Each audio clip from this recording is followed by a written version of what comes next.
Labadiena, vartų pultelis vėl su jumis ir šiandien esame parengę apžvalgą pagal kliento gautą užklausą, reikia BFT pultelio. Apžvelgsime ypatingą vartų pultelį, kuris gali būti BFT pulteliu. Kuogi jisai toks ypatingas, tai yra tuo, jog jis turi 12 voltų bateriją, be abejo, kuri prailgina pačią pultelio gyvavimo laiką, jisai yra atsparesnis šalčiams. Taip pat šis pultelis pasižymi ypatingai tikslių mygtukų paspaudimu, iš tikrųjų juo spausti yra ganėtinai malonu, na ir šie pulteliai pasižymi dideliu nuotoliu. Dabar parodysiu, kaip šiam pulteliui suteikti BFT kodą.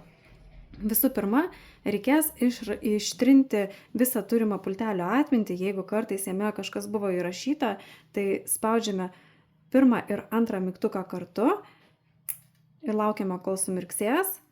1, 2, 3. Antrojo mygtuko paspaudimai. Dabar matote, nešviečia nei vienas mygtukas ir galėsime suteikti BFT kodą šiam puikiam pulteliui. Nuspaudžiame pirmąjį mygtuką ir lauksime, kol 3 kartus sumirksės ledas. Tada spustelsime antrąjį mygtuką, bet pirmojo mygtuko neatleidžiame. Išleidžiame BFT sisteminį kodą ir paspaudžiame BFT pultelio mygtuką.